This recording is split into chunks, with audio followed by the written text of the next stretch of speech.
In 1973, an archaeological team entered a sealed cave in the Appalachian Mountains.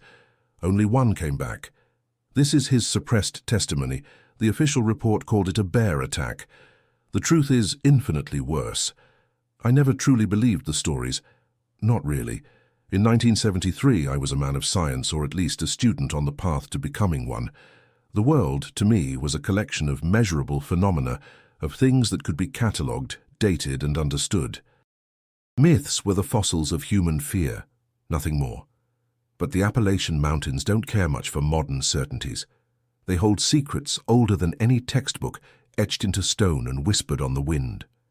It was there, in the deep wrinkled folds of eastern Tennessee, that my certainties were not just challenged, they were ripped apart, shredded like flesh from bone. I was an assistant, the youngest member of a small archaeological team, led by Dr. Alistair Harkins. Our objective was a newly discovered cave system, a dark mouth in a limestone cliff that local hunters had stumbled upon. Harkins, a man whose academic brilliance was matched only by his romantic obsession with folklore, was convinced we were on the verge of a significant find. He wasn't just looking for pottery shards or early human tools. He was looking for proof. Proof of the stories the old Cherokee tell, tales whispered cautiously around fires about the high, lonely places the tribe had avoided for centuries. They called the ridge Unelanuhi-Ama, the place where the wind has a soul. They said it was home to something that walked like a man but hunted like a beast. I, of course, dismissed it as charming local color. It added a layer of Gothic romance to our otherwise dusty work of sifting through dirt and rock. "Pay it no mind, Arthur," I told myself as we set up our base camp a quarter-mile from the cave entrance. "It's just the mountain's way of keeping its history." But the mountain had a different way of speaking, and its first word was silence. It was the most profound, unsettling silence I have ever experienced. We were deep in a forest teeming with life, yet there were no crickets chirping their nocturnal symphony. No owls hooted from the ancient hemlocks. No distant coyotes yipped at the rising moon. The air was dead, heavy, as if the entire ecosystem was holding its breath, cowering from something it knew was listening. "Odd, isn't it?" Harkins murmured that first evening, his breath misting in the cool air. He was a tall, gaunt man with eyes that seemed to see through the veil of the present into a much older, darker past. "The forest is muted, as if in reverence, or in fear." I tried for a scientific explanation. "Perhaps a localized atmospheric pressure change, Doctor, or a lack of prey animals in this immediate vicinity." He gave me a thin, knowing smile. "Perhaps, Arthur. Or perhaps the prey animals are simply smarter than we are." That night, the only sound was the wind. It wasn't a normal wind that rustled leaves and sang through pine needles.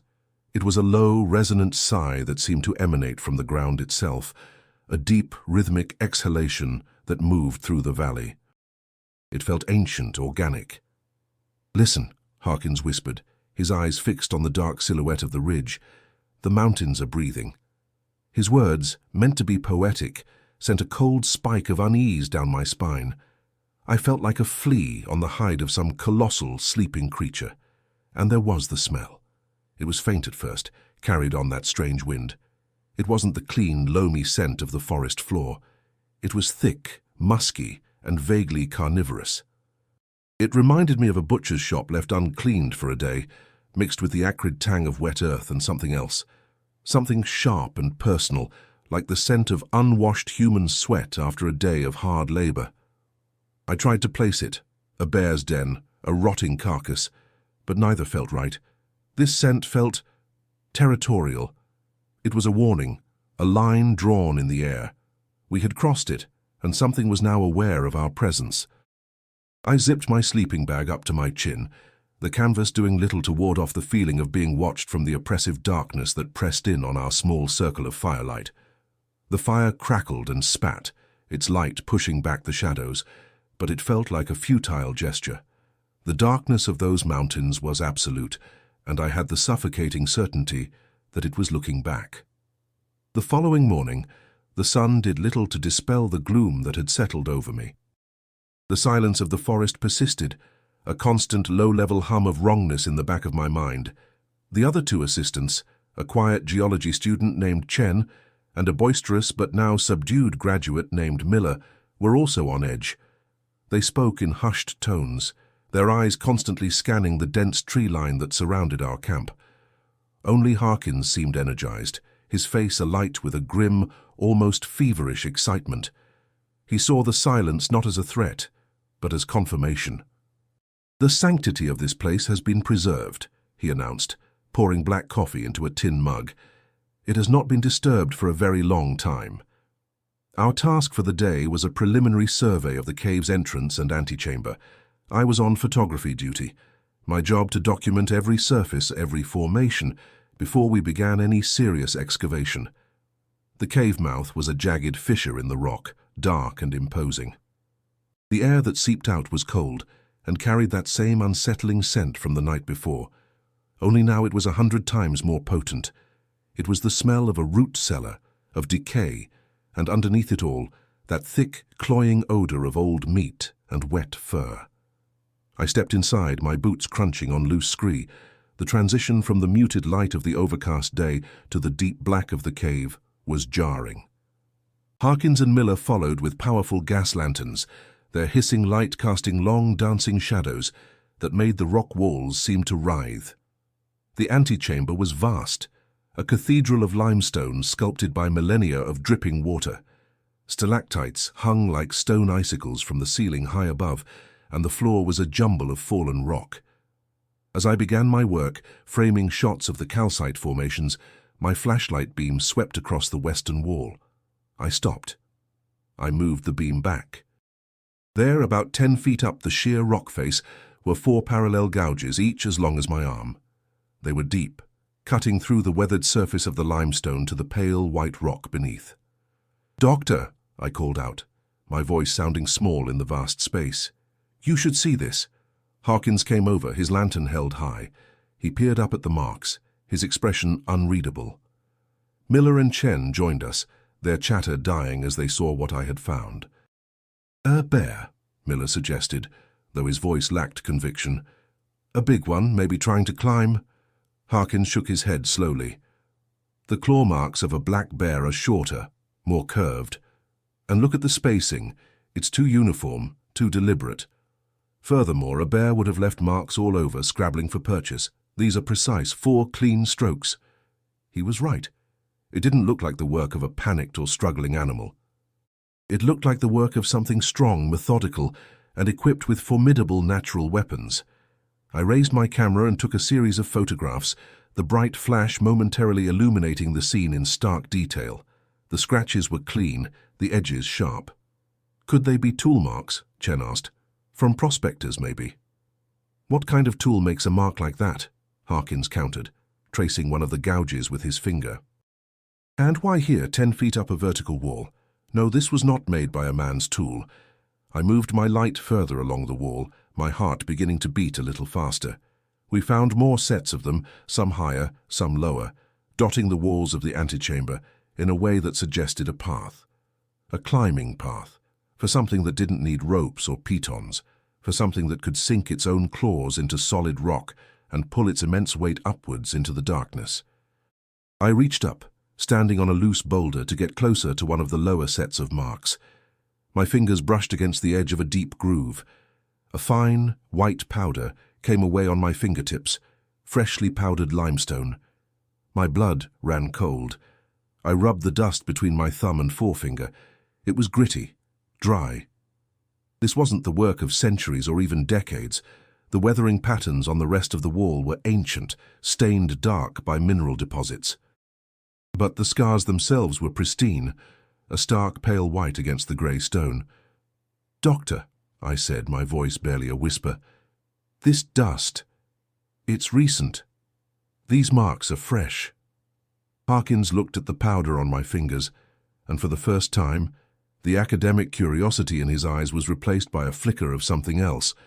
It was the cold, hard glint of fear. The silence of the cave pressed in around us, and I suddenly felt that we were not explorers discovering a lost piece of history. We were intruders, standing in the foyer of a house that was very much still occupied. That night, the camp was thick with a tension you could taste.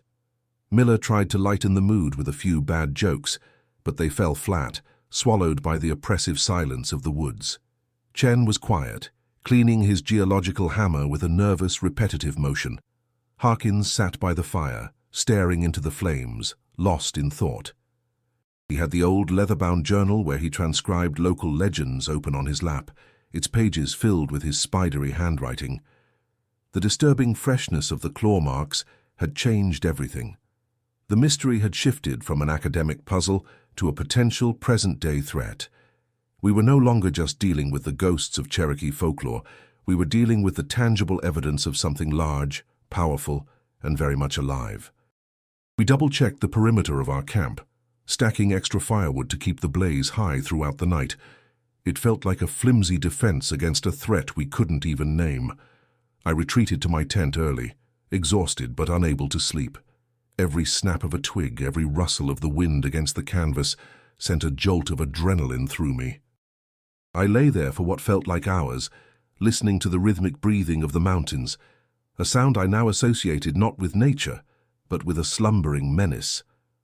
Eventually, a weary numbness set in, and I drifted into a shallow, uneasy sleep. I was pulled from it by a sound. It wasn't loud. It was a soft, heavy thump on the damp earth. Then another, and another. It was the sound of footsteps. But they were wrong. Everything about them was wrong. I'd spent enough time in the wilderness to know the sounds of its inhabitants. A deer is light and quick. A bear is a heavy, rolling shamble. This was neither. The steps were slow, deliberate, and heavy.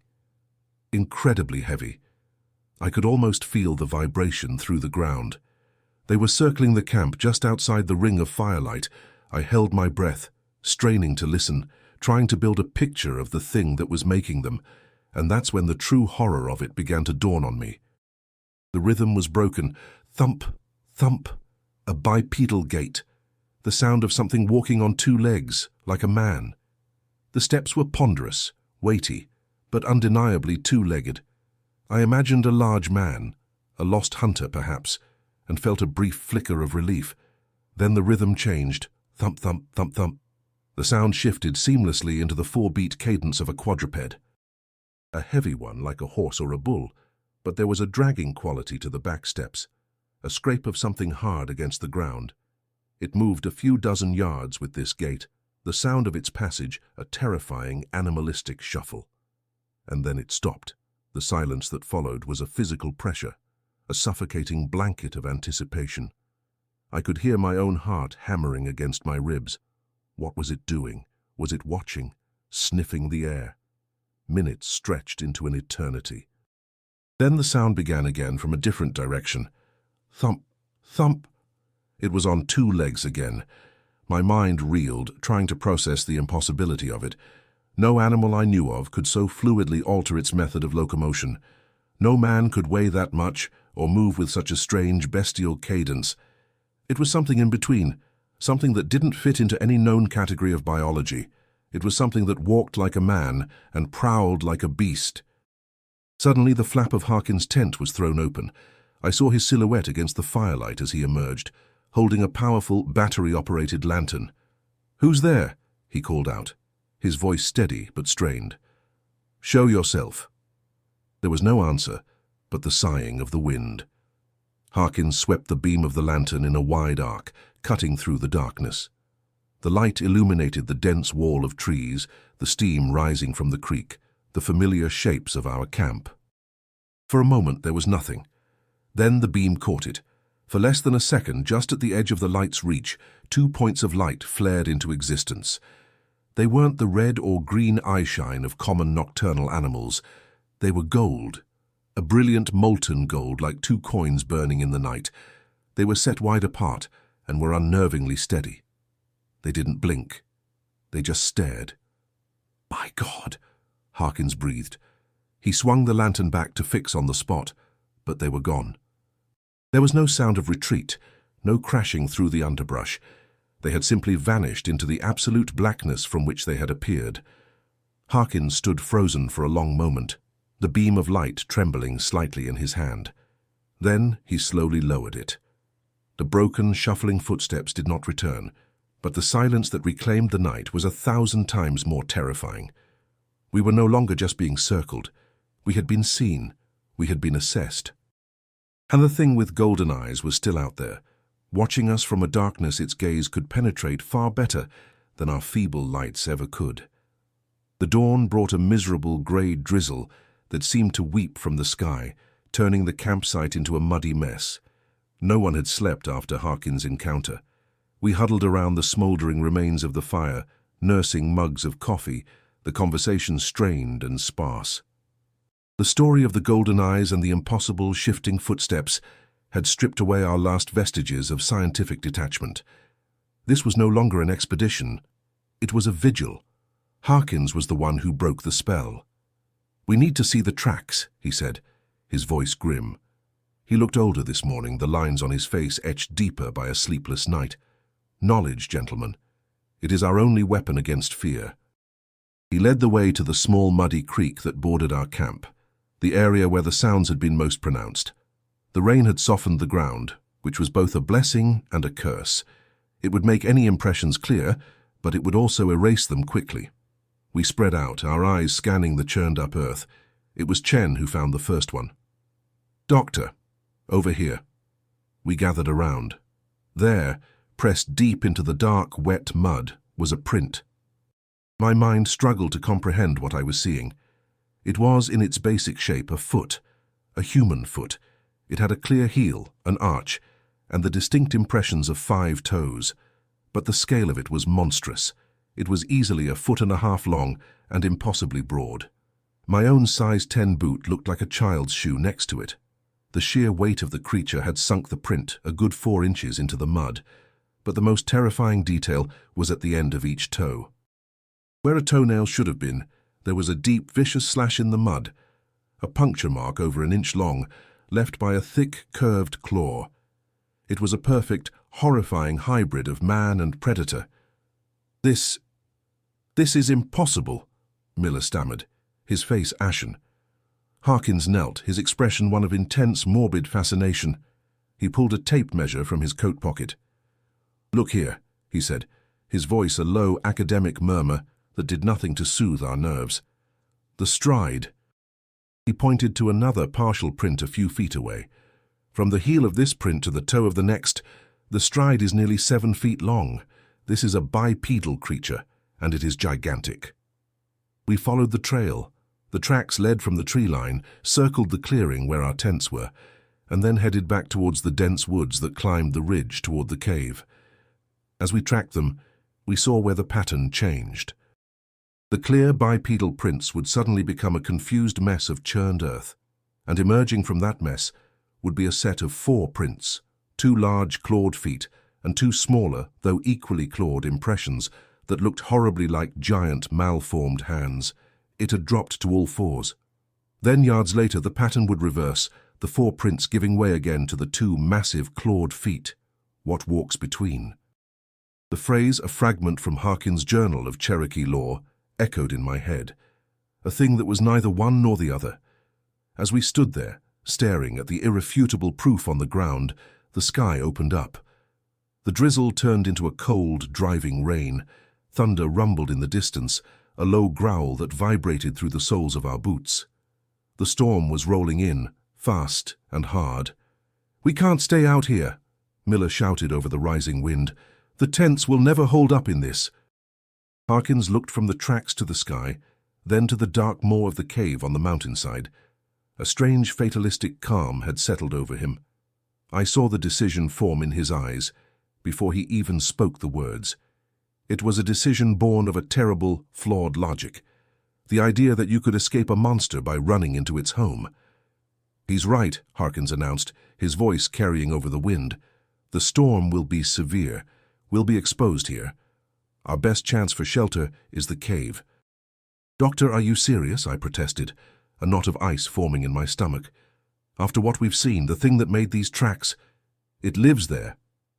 "Perhaps," Harkins conceded, his gaze fixed on the dark opening. "But it is out here now, in the forest, and it knows we are here.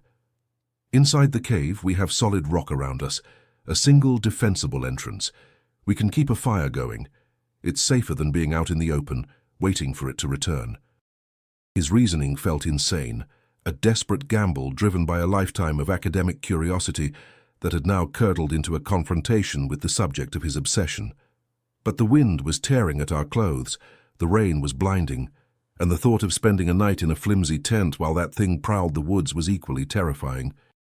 Reluctantly, with a sense of impending doom weighing on every step, we began to haul our essential gear, sleeping bags, lanterns, and food, up the slick, muddy path toward the one place in the world we should have been running from. The journey up to the cave was a miserable ordeal. The rain had turned the trail into a treacherous stream of mud, and the wind howled through the pines with a mournful, human-like cry. Every shadow seemed to leap and twist in the periphery of my vision, and every crack of a branch underfoot sounded like the snap of a bone. We were a miserable, frightened procession, soaked to the skin, and driven by a fear of the storm that was only slightly greater than our fear of our destination. Pushing through the final screen of dripping ferns and stepping into the mouth of the cave was like entering another world. The roar of the storm outside was instantly muffled, replaced by the deep, cavernous silence and the steady, rhythmic dripping of water somewhere in the darkness. The air was still, cold, and heavy with that smell. Oh God, the smell. Out in the open, it had been a foul whisper on the wind. Here, in the enclosed space of the cave's antechamber, it was a physical assault. It was a thick, suffocating blanket of stench that coated the back of my throat and made my eyes water. The primary notes were still there, the raw, coppery scent of old blood and the musky, animalistic reek of wet fur. But now they were mixed with something else, a deep, underlying odor of decay and filth. It was the smell of a slaughterhouse, of a den where prey was dragged back to be torn apart and consumed over days. And woven through it all was that sharp, unmistakable tang of human sweat, a rank and sour note that made the whole concoction infinitely more horrifying. This wasn't just a beast's lair. Something of man was part of this foulness. Miller gagged, pressing the sleeve of his jacket to his mouth. "What is that smell?" "It's the smell of a predator's den," Harkins said, his voice flat.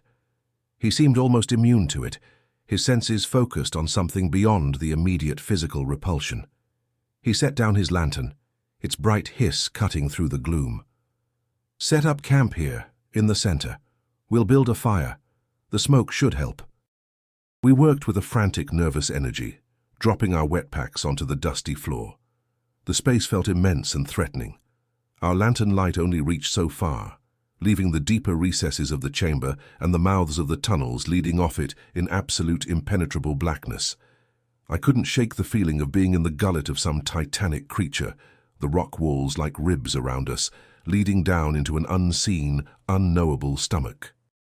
The claustrophobia was intense, a crushing weight that had nothing to do with the physical size of the chamber.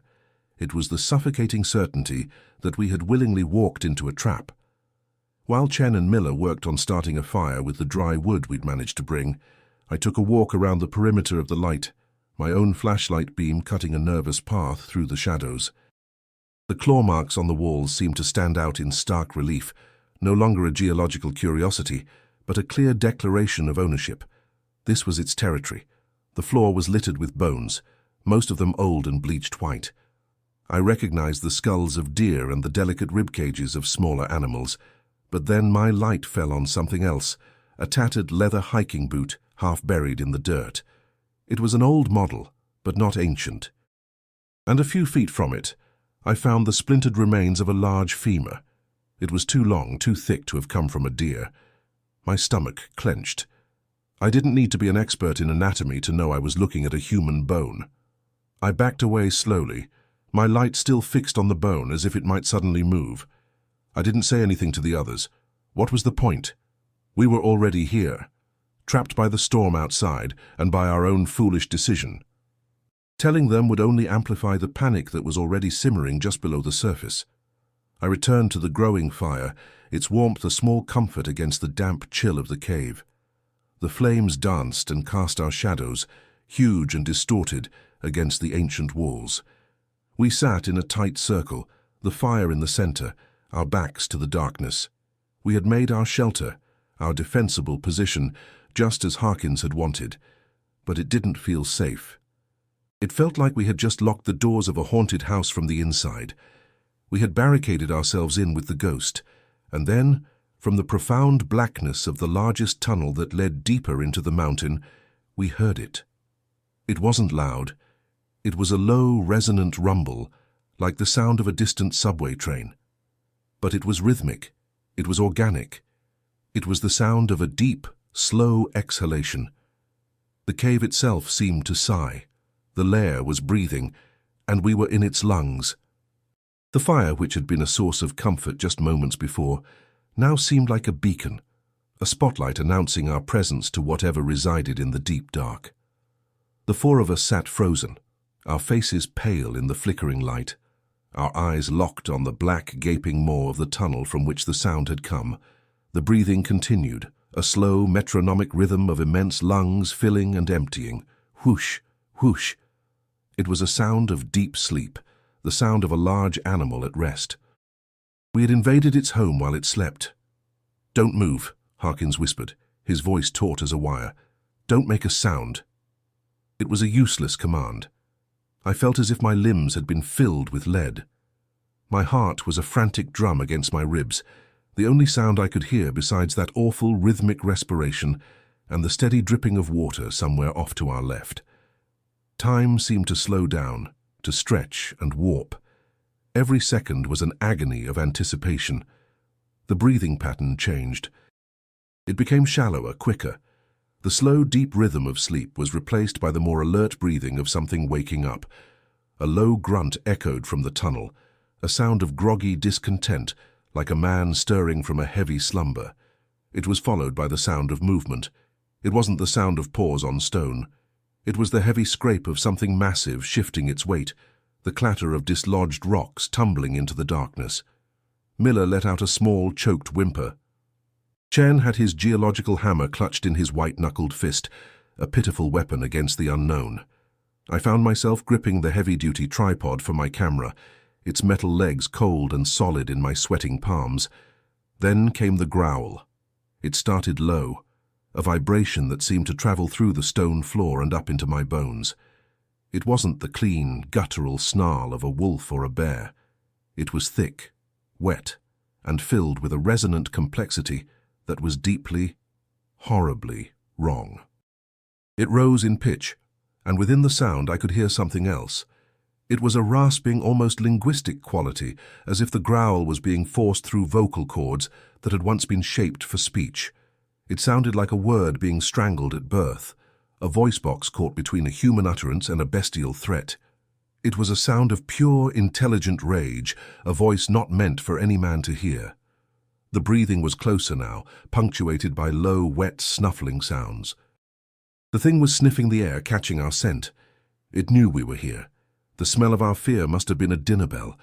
I could see Harkins' face, a mask of terror and awe. This was it. The culmination of his life's work, the creature from the Cherokee legends, was stirring from its sleep just a few 100 feet away in the darkness. He had sought the myth, and now the myth had come for him. A shadow shifted at the far end of the tunnel, just beyond the reach of our firelight. It was a subtle thing, a simple deepening of the already absolute blackness, but it was enough. Something was there. Something had moved into the mouth of the tunnel. We heard a new sound then, a wet, rhythmic scrape. Scrape, drag, scrape, drag. It was the sound of something heavy and awkward being pulled along the stone floor. The thing was coming towards us. The slow, deliberate pace was terrifying.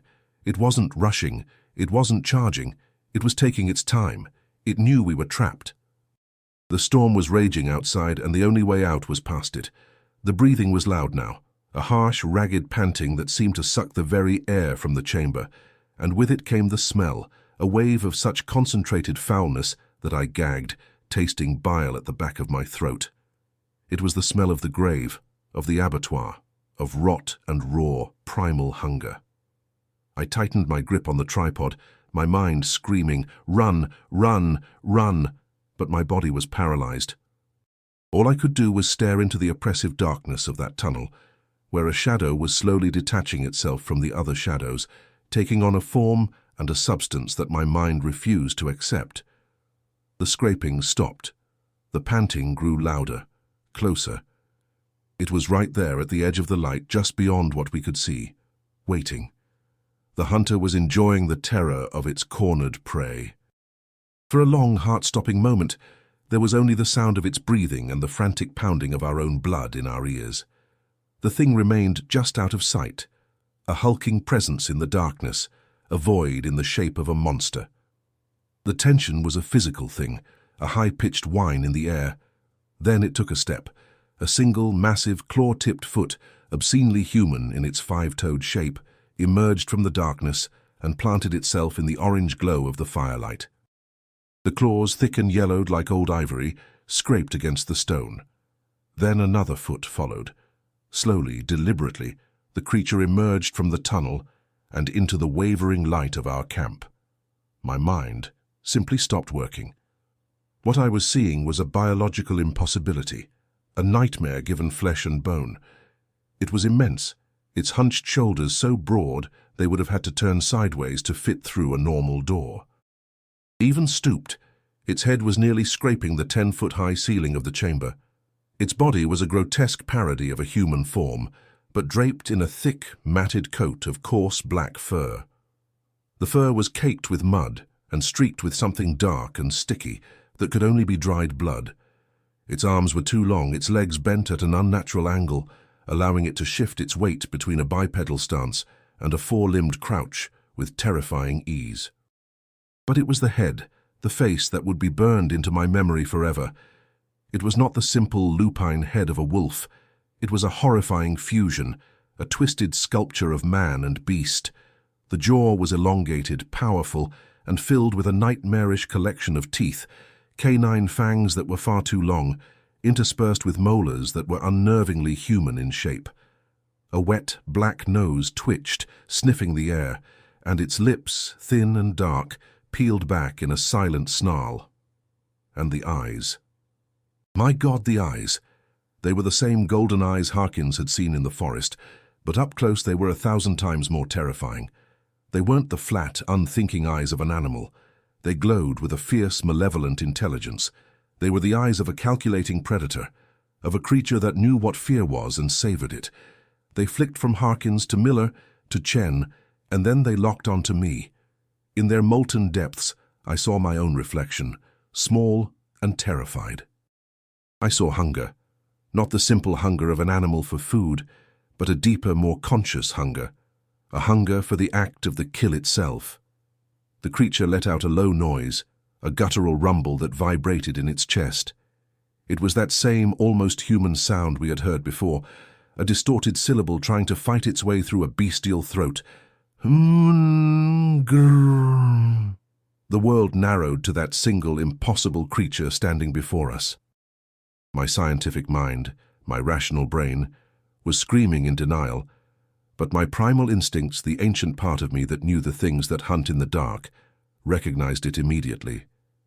It was the stuff of legend, the whispered tales of men who became beasts under the pale light of the moon. It was the creature the Cherokee had warned of, the thing that walked like a man but hunted like a beast. The word fell from my lips, a choked, terrified whisper, the sound swallowed by the cavernous space. It wasn't a thought. It was a pure instinctual identification of the horror before me. Lobisomum. In Portuguese, the language of my grandmother's ghost stories, the word for werewolf. The creature's head snapped towards me at the sound, its golden eyes narrowed. A flicker of something, recognition, annoyance, and passed through them.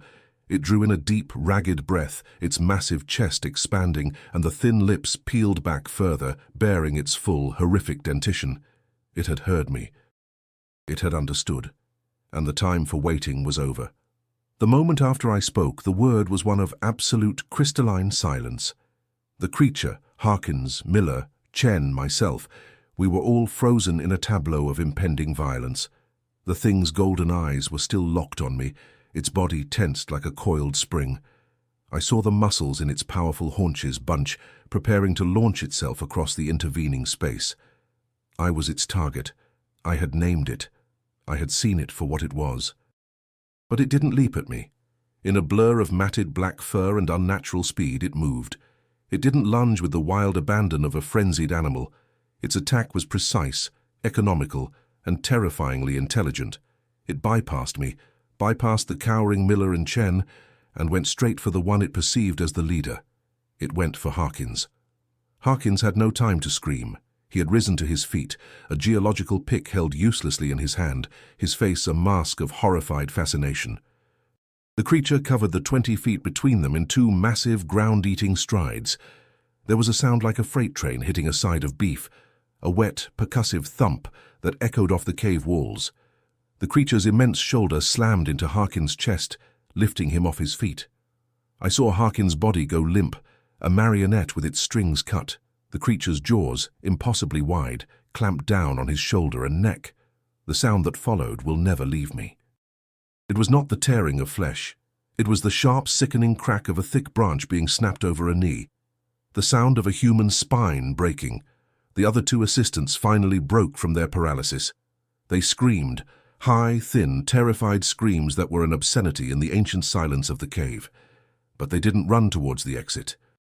In their blind panic, they ran the wrong way, deeper into the darkness, towards the other tunnels, as if the mountain itself could offer them sanctuary from its most terrifying inhabitant. Their screams were cut short as they were swallowed by the blackness. The creature, ignoring them, shook Harkins' lifeless body once, a dog with a rat, and then dropped it to the floor. It paid the corpse no further mind. Its mission was not feeding, not yet. It was neutralizing the threat. It turned its head, the golden eyes finding me again. Blood, dark and glistening, matted the fur around its long snout. A low growl rumbled in its chest. My own paralysis broke. Primal fear, cold and absolute, finally took over. I scrambled backwards, my hands slipping on the damp stone. I kicked out, my boot connecting with the tripod of my camera, sending it clattering to the ground. I stumbled, falling hard, my head striking the rock floor. My vision swam with black spots. The creature took a step towards me, its shadow falling over me, blotting out the firelight. I was dead. I knew it with a certainty that was beyond fear. This was the end, but my fall had saved me. I had fallen not onto the open floor of the chamber, but into the mouth of a narrow side passage, a fissure in the rock I hadn't even noticed before. It was a tight squeeze, no wider than my shoulders. The creature loomed over the opening, its massive head trying to peer into the darkness where I lay. It let out a frustrated, guttural snort. It was too big to follow. It reached a long, clawed hand into the passage, the razor-sharp talons scraping inches from my face. I pressed myself back, the rough stone tearing at my jacket. Unable to reach me, the thing straightened up. It threw its head back, its long snout pointing towards the roof of the cave, and it howled. The sound was the essence of all things savage and broken. It was the triumphant cry of a wolf, filled with bloodlust and victory, but it was woven through with the agonized, multi-tonal scream of a human being. It was a sound of both predator and prey, of the hunter and the damned. It was a song of a red harvest, and it echoed through the stone heart of the mountain, a promise of the slaughter that was yet to come. Hiding in my narrow crevice, I listened to the sounds of it turning its attention back to Harkins' body, and I began to understand that I hadn't escaped. I had only been saved for later. The sounds from the main chamber were a wet, tearing symphony of butchery.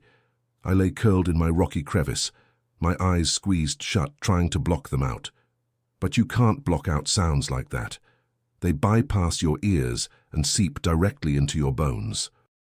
The tearing of sinew, the cracking of ribs, the low, contented growls of the creature as it fed. The smell of fresh, coppery blood soon overwhelmed even the den's pervasive stench. I retched, the acidic taste of my own fear and bile burning my throat. I don't know how long I lay there, trapped between the sounds of the kill and the unyielding stone at my back. It could have been minutes or an hour. Time had lost all meaning. My world had shrunk to this narrow, dark space, and the certainty of the monster just a few feet away. My thoughts were a frantic, chaotic storm. Harkins was dead. Miller and Chen were lost in the dark, hunted. I was next. Then I felt it. A faint, cool draft on my cheek. Air. The fissure I was in wasn't a dead end. It was a passage. Hope is a strange, resilient thing. Even in the face of such absolute horror, the tiny promise of an escape of fresh air was enough to spark my survival instinct back to life. Slowly, painfully, I began to move. I pushed myself deeper into the fissure, my shoulders scraping against the rough, damp rock. The passage was tight, claustrophobic. At times I had to exhale completely to squeeze through. The darkness was total, a thick, velvety blackness that felt solid. I moved by touch alone, my hands outstretched, feeling my way along the cold, weeping walls. The sounds of the creature feeding began to fade behind me, replaced by the sound of my own ragged breathing and the frantic drumming of my heart. The passage twisted and turned, sometimes dipping down, sometimes climbing steeply. It was a natural tunnel, a flaw in the mountain's heart. After what felt like an eternity of crawling and squeezing through the dark, I saw a light. It was a pale, ethereal glow, filtering down from somewhere above. It gave the wet rock walls a ghostly sheen. The draft was stronger here, carrying the clean, cold scent of night air and rain. An exit. There was an exit. I scrambled towards the light, my movements clumsy with a desperate, frantic energy. The passage opened up into a second chamber, smaller than the main one, but still impressively large. The source of the light was a wide fissure in the ceiling, a natural skylight through which the full moon, now clear of the storm clouds, poured its silvery luminescence. The chamber was breathtakingly beautiful and starkly horrifying. It was a boneyard. The floor was a thick carpet of bones, piled in drifts against the walls, gleaming white in the moonlight. Skulls, ribs, vertebrae, femurs, a macabre geology of death. There were hundreds of them, perhaps thousands. Animal bones were mixed with human remains, a testament to centuries of slaughter. This was the creature's larder, its trophy room. I stumbled forward, my boots crunching on the brittle remains. This wasn't an ancient burial site. Like the scratches on the wall, the evidence here was terrifyingly recent. I saw bones that were not yet bleached, still bearing scraps of dried tissue and sinew, and clothes. Tattered remnants of flannel shirts, denim jeans, and thick woolen socks were tangled amongst the skeletal remains. This was no Cherokee legend from a forgotten time. This was an ongoing horror. People went missing in these mountains all the time. Hikers, hunters, prospectors. The official reports always called them accidents, victims of the treacherous terrain or harsh weather. But the truth was here, in this moonlit ossuary. My eyes fell on a specific pile near the far wall. On top of a heap of ribs and vertebrae lay a tattered dark green windbreaker. Even in the pale light I could make out the embroidered patch on the breast. It was circular, depicting mountains and a pickaxe, the emblem of the U.S. Geological Survey. Harkins had mentioned them. A team of 3 geologists had gone missing in this very sector 2 years ago. Their vehicle was found abandoned on an old logging road. They were never seen again. The pieces clicked into place with a horrifying, sickening finality. The Cherokee stories of men-wolves from under the earth, Harkins' obsessive research, the claw marks, the tracks, the impossible creature. It was all real. It had been here for centuries, a hidden apex predator, and we had just rung the dinner bell by blasting open the sealed lower entrance to its home. We hadn't discovered a cave. We had breached a tomb that was supposed to keep the monster in. A sound from the passage I'd just exited made my blood turn to ice. It was a soft scrape of a claw on stone. It was followed by a low, inquisitive sniff. The feeding was over, and the creature knew one of its meals was missing. It was coming for me. Panic, stark and blinding, seized me. The exit was the fissure in the ceiling, 20 feet above me, an impossible climb. The only other way out was the passage I had just come from, and the hunter was now blocking it. I was trapped.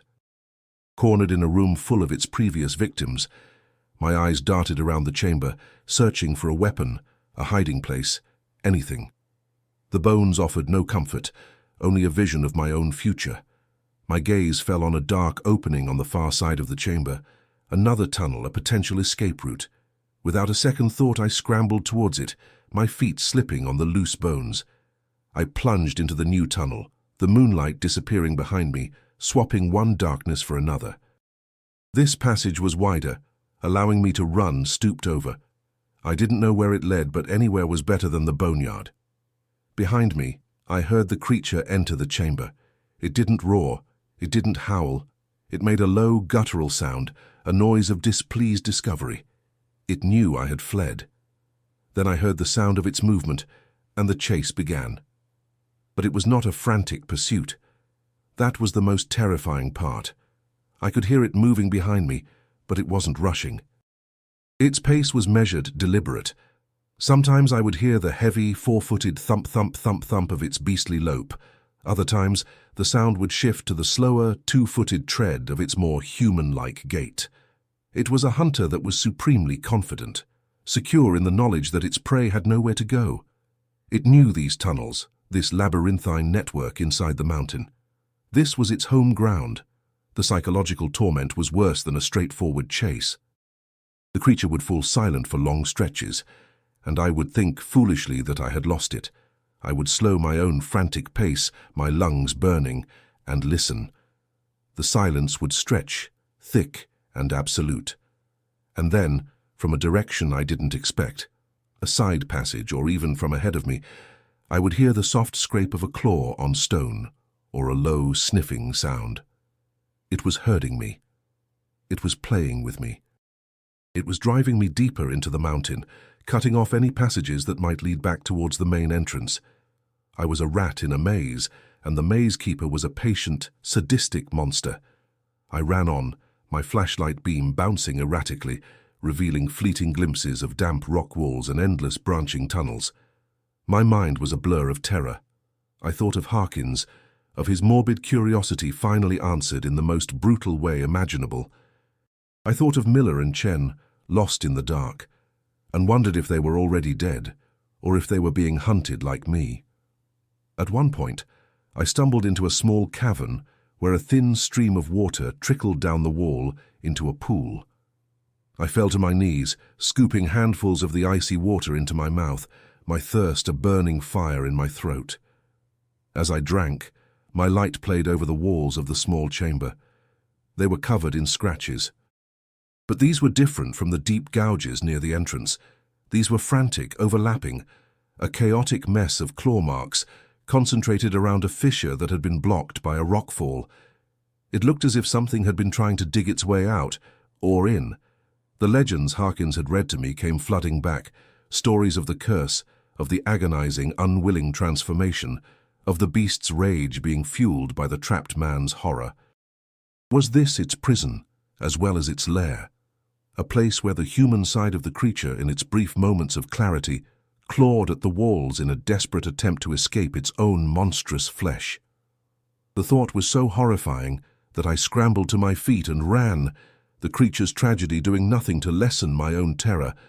I found what I thought was my chance, a steep, narrow tunnel that slanted sharply upwards. The air coming down it felt fresher, colder. It had to lead to an exit. It had to. With the last of my strength, I began to climb, my fingers and boots finding purchase on the rough-hewn stone. I was halfway up when I heard it, not from below me, but from above. From the exit I was climbing towards. It was the sound of breathing, low, ragged, and waiting. It hadn't been chasing me from behind. It had circled around me, using a path I didn't know existed, and had cut me off.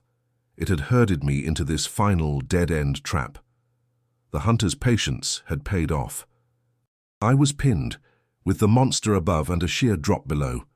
The game was over. Despair washed over me, a cold, numbing wave that extinguished the frantic fire of my will to survive. It was over. The creature had out-thought me, outmaneuvered me at every turn. It was a perfect predator, and I was its exhausted, cornered prey. I clung to the rock wall, my breath coming in ragged sobs, listening to the soft, expectant panting from the opening just above me. But then another image flashed in my mind. Harkins. Not his death, but his preparation. He was a man who believed in monsters, and he had come prepared in his own way.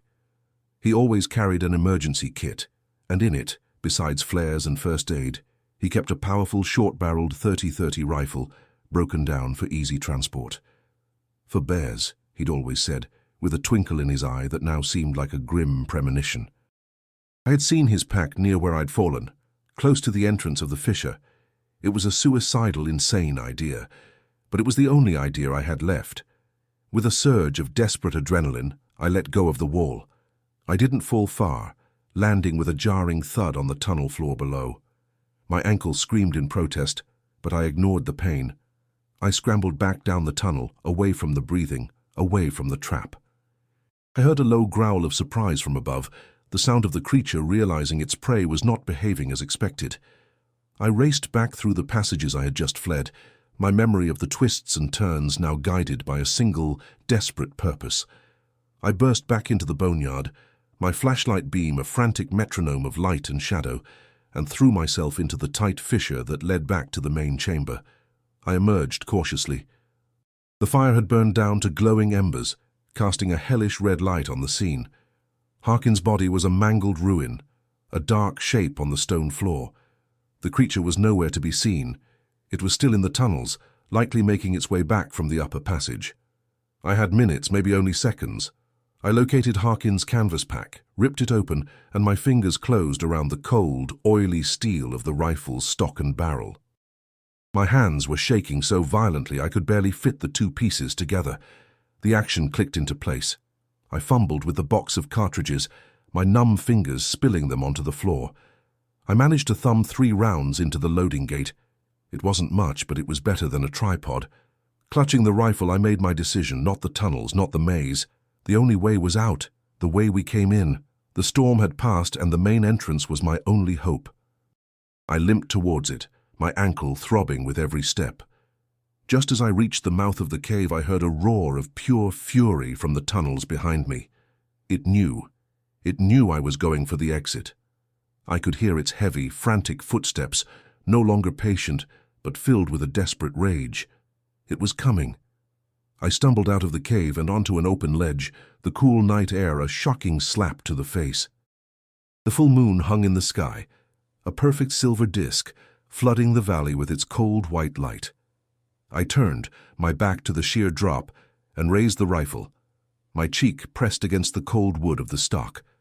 The creature appeared at the entrance, a hulking silhouette against the faint red glow of the embers within. It paused there for a moment, and something strange happened. In the stark, unforgiving light of the moon, its form seemed to shift. It was like watching a heat haze, a subtle distortion of its outline.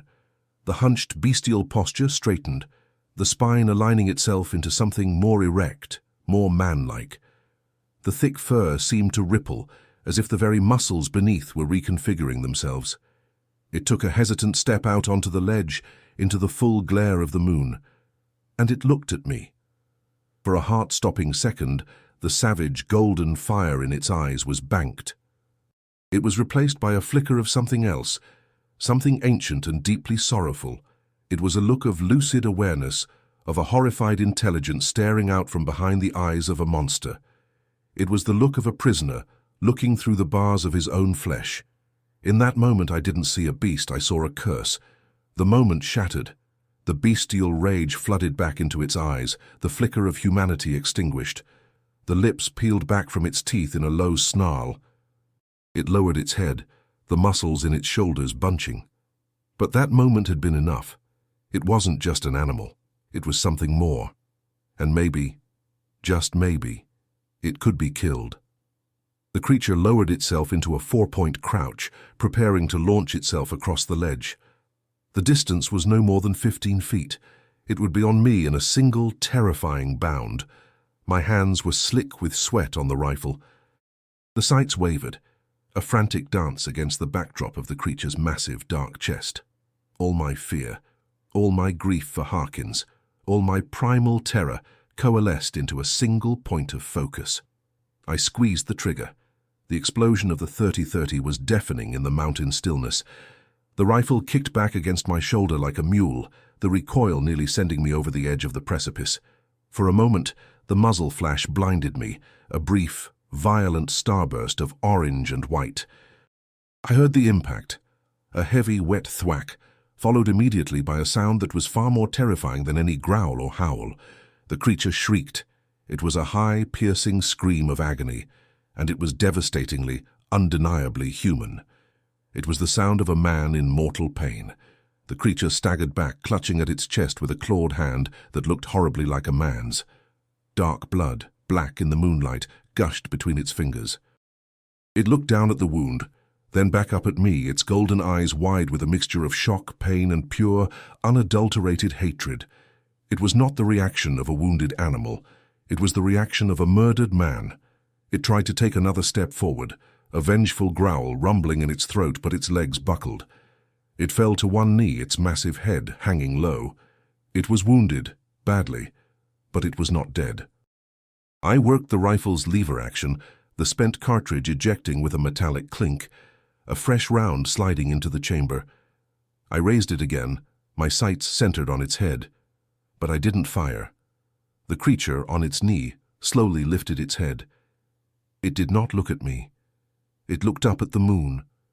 It opened its bloody maw, and the howl that had terrified me in the cave echoed once more through the valley. But this time, it was different. The triumph was gone. The rage was gone. It was a long, mournful, and profoundly lonely sound. It was a cry of pain, of loss, of a curse that had been carried for an eternity. It was the sound of a soul trapped between two worlds, belonging to neither. And then, with a final, shuddering groan, it collapsed onto its side and retreated, dragging its wounded body back into the dark, welcoming mouth of the cave, back into the heart of the mountain. I didn't wait to see if it would emerge again. I didn't wait for anything. I turned and scrambled down the treacherous rock face, my sprained ankle screaming in protest, my mind a blank slate of pure animalistic flight. I ran through the dark, silent forest, stumbling over roots, crashing through underbrush, fueled by a terror that went beyond the fear of death. It was the fear of knowing. Hours later, as the first grey light of dawn began to stain the eastern sky, I stumbled onto an old logging road. I followed it for miles until, exhausted and bleeding, I was found by a pair of deer hunters who looked at me as if they had seen a ghost. The aftermath was a predictable blur of bureaucracy and disbelief. A search party was dispatched. They found our ravaged campsite. They found the entrance to the cave. They found what was left of Dr. Harkins. Miller and Chen were never found. The official report, when it was finally filed, was a masterpiece of clinical dismissal. Dr. Alistair Harkins and 2 assistants, presumed deceased, were the victims of an attack by an unknown and unusually aggressive animal, likely a large black bear.